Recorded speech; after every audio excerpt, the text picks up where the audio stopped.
there. So we are Victoria and David Smith-Collins.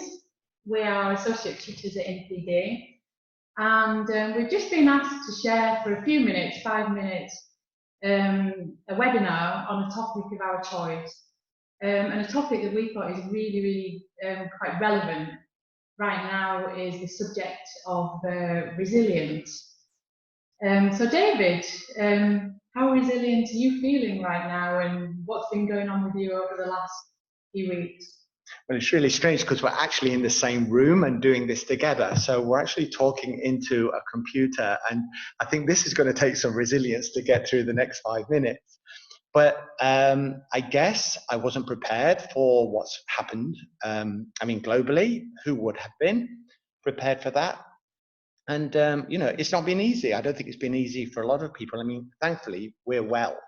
So from a resilience point of view, you know, we had a good start, and we've continued having that benefit and blessing of good health throughout so far. But no, I don't think it's been terribly easy.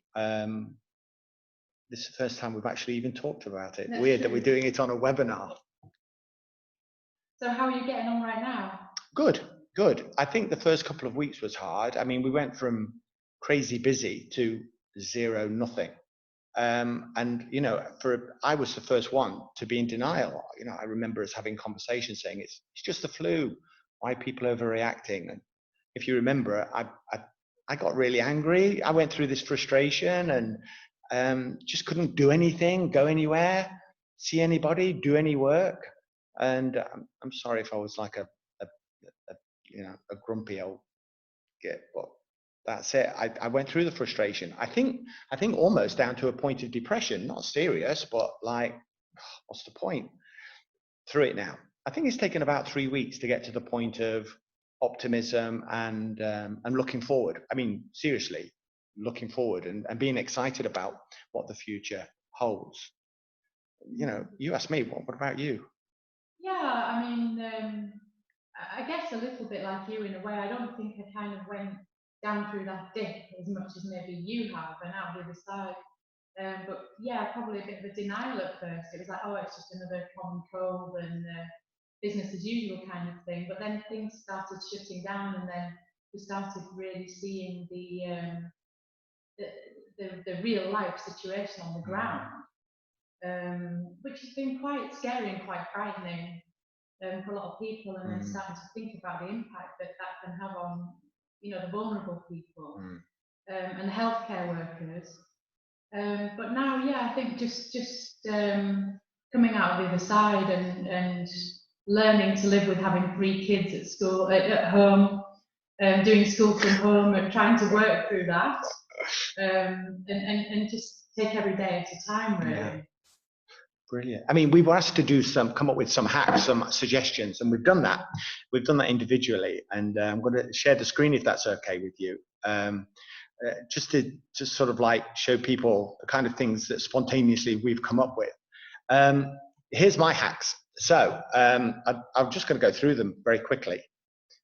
I found a great benefit from keeping a reflective journal, writing down my thoughts. That really helped. Making lists, something I do when I feel a bit stressed as well, but making lists has been really helpful. Keeping busy, keeping to a schedule as well, making things, normalize things as best as you can, and keeping in touch. I mean, not just us talking and getting the kids in conversation and the family on Skype, but keeping in touch with sort of like friends and distant relatives. That's been really important.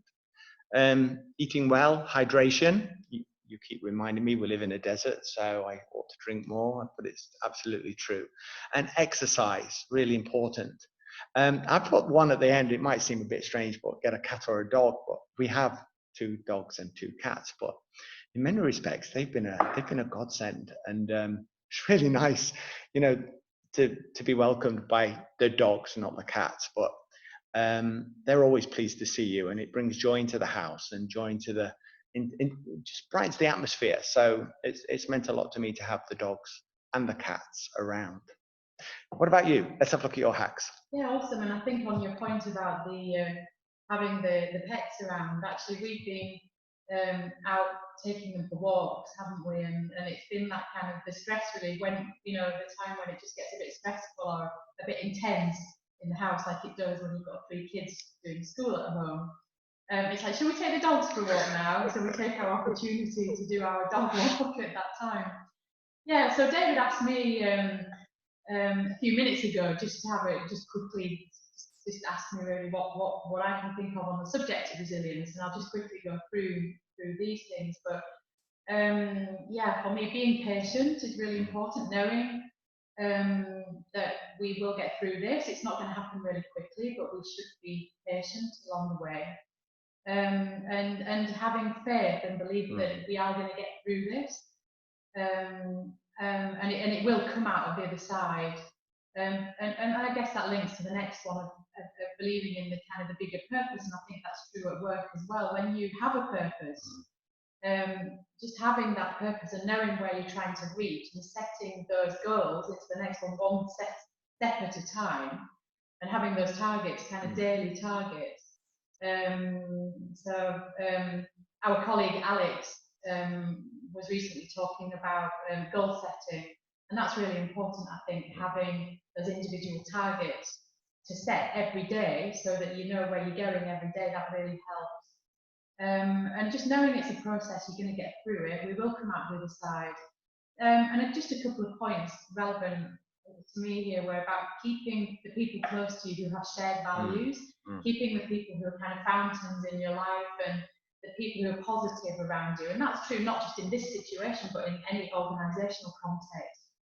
And trying as much as possible to manage the drains or the negativity and to keep that distant from you. And at the end of the day, we always find that keeping a sense of humour helps us get through. And again, I believe that's true not just in the current situation, but at work and in the workplace as well. So they were the things that I just came up with right now.